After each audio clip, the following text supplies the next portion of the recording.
Avant, quand on voulait voir un film, on était obligé d'aller au cinéma, et bien souvent on avait le choix entre 3 films dont 2 étaient des westerns. Maintenant, entre les 25 films qui sortent tous les mercredis, la télé, les offres légales et le reste, on n'a que l'embarras du choix. Alors si on veut pas se faire spoiler par les critiques, notre seul choix c'est de se fier à la jaquette, une solution qui peut s'avérer payante si on apprend à éviter les pièges grossiers, en voici 7.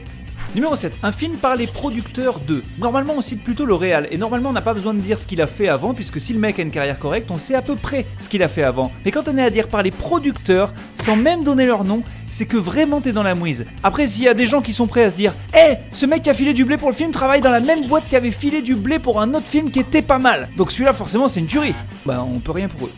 Numéro 6, les critiques sont faites par des tweetos. Ça veut dire que les mecs en charge du marketing du film n'ont pas été en mesure de trouver le moindre journaleux capable de dire un peu de bien de cette croûte en puissance. Le seul truc qu'ils ont trouvé, c'est Naruto54 qui l'a dit à ses 56 followers sur Twitter. Et j'ai grave aimé. Et ils ont tellement que ça à se foutre sous la dent qu'ils le mettent sur l'affiche.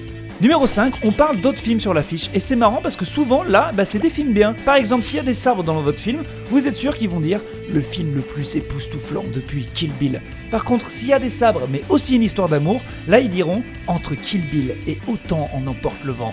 Ouais, parce que foutu pour foutu, quitte à comparer, il compare avec du lourd. Sur un malentendu, ça peut marcher. Numéro 4, il y a 3D dans le titre. Si c'est écrit en encore plus gros que le titre du film, le seul truc qui vous reste à faire c'est... Si le seul atout d'un film c'est de mettre en avant une technologie vieille de 30 ans, il y a un souci.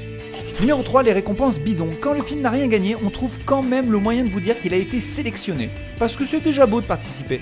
Mais après faut faire gaffe au festival, parce que si t'as été sélectionné par le festival Moutarde et Cinéma de Dijon, c'est pas sûr que ce soit un bon film.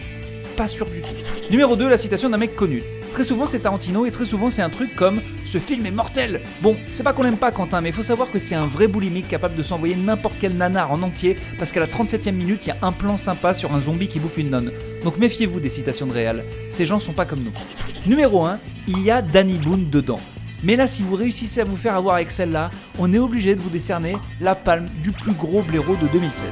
Voilà, maintenant que vous savez tout, vous ferez plus à voir. Ce qu'on vous conseille, c'est d'arrêter de regarder les films et de voir que nos vidéos en attendant patiemment la sortie en 2018 de Duo d'Enfer, un buddy movie d'action 100% burn avec Nostromo et The Rock. Ça va être un film. Et n'oubliez pas de vous abonner aussi. Et à bientôt sur Topito.